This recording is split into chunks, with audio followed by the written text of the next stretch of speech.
All right, Facebook family, it's time for another live. We were expecting to have a guest speaker tonight. However, that may not be happening due to a last minute cancellation. So we're gonna reschedule him. Carey Kidd, he's awesome. Owner of the best vegan restaurant here in Raleigh, North Carolina, and entrepreneur, lifelong vegan, powerlifter. So we're gonna definitely have him back on the show. Okay, we're gonna have him back on the show, but so don't be too discouraged. All right.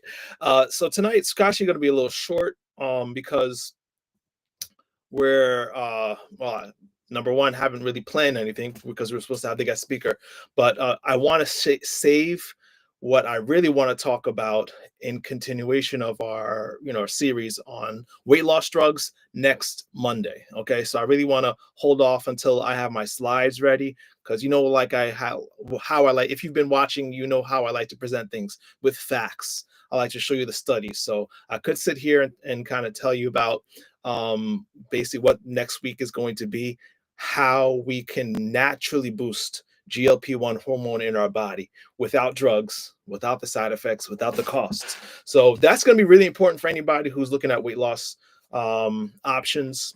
And you want to, well, number one, if you're looking to weight loss options and you can't afford the drug, or you just, these drugs are going so fast off the shelf that they're out of stock, and a lot of people are having problems getting them.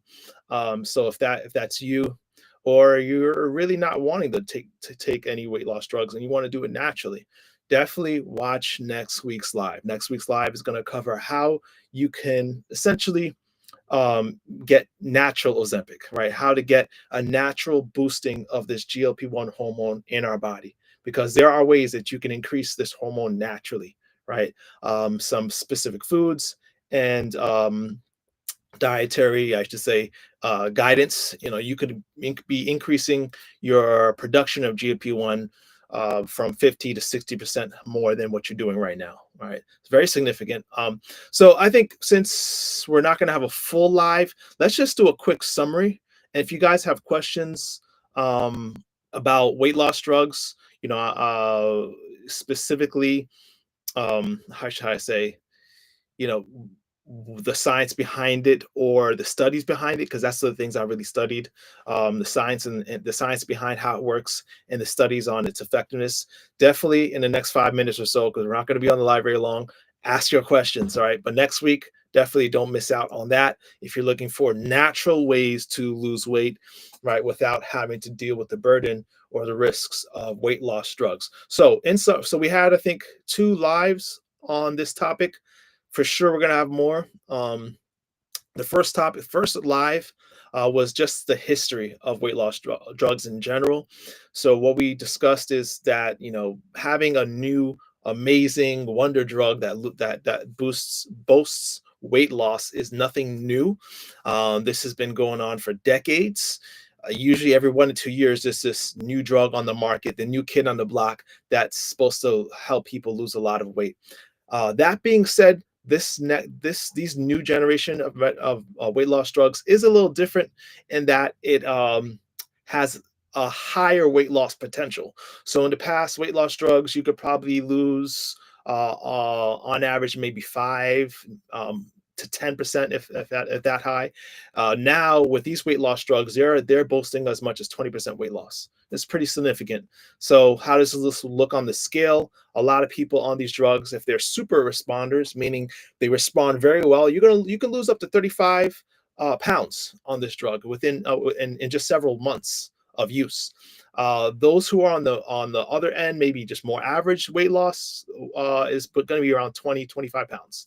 Okay, and then you have those who don't respond at all, which is about 20% of the users of these drugs don't respond at all. They don't lose any weight for whatever reason. All right, but going back to our first live, we did highlight that many of these drugs in the past, if you're looking at the history, I think it's really important to look at the history of anything, because if you don't know the past, you're doomed to repeat it.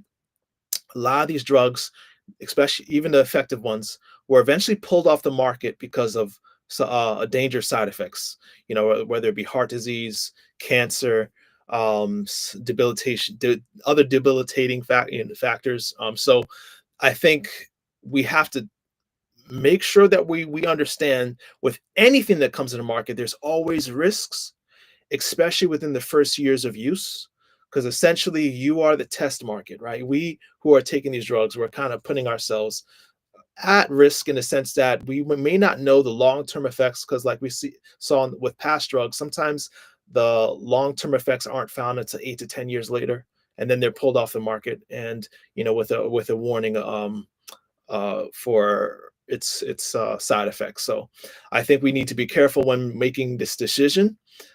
That being said, though, being obese, if I'm going to play devil's advocate, being overweight, being obese, it puts you at risk, just in itself, right? When we are obese, we have higher risk of heart disease, higher risk of cancer, higher risk of diabetes. So that just having an option like weight loss drugs, Wegovy, Ozempic, Zepbound, they are giving us some hope of reducing the risks that come with obesity, right? So I want to play both sides. I want to just be I don't want to be too biased and say, nah, these drugs aren't for anyone. But you have to decide the risks versus the benefits, right? Of not getting results and staying at the current weight if it's an unhealthy weight, and the risks that come with that versus the risks that come with the drugs that help you get to lose weight. So that being said, we did talk about another thing that was really important on our last live on this topic. That is the fact that how long do you have to take this drug to keep losing weight?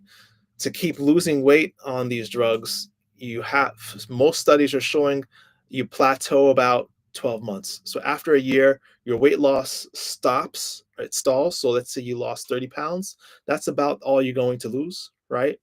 And you have to continue taking these drugs to maintain that lost weight.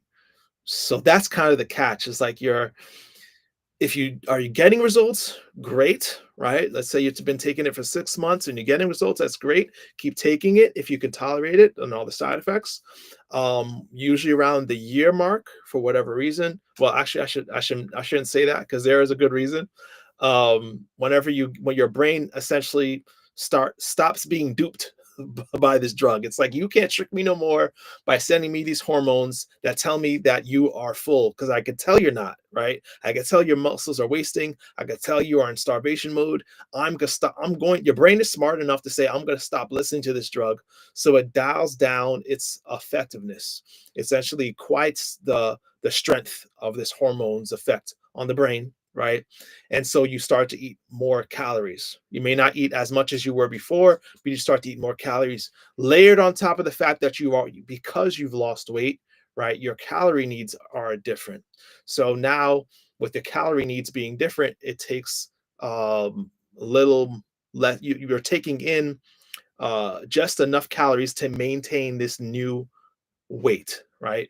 Which what is worth noting is that you're most likely not outside of the range of obesity. Most people who take these drugs start off obese and end up obese, even just a little less obese than they were before. But by the time they've gotten to the plateau, they're no longer losing, right?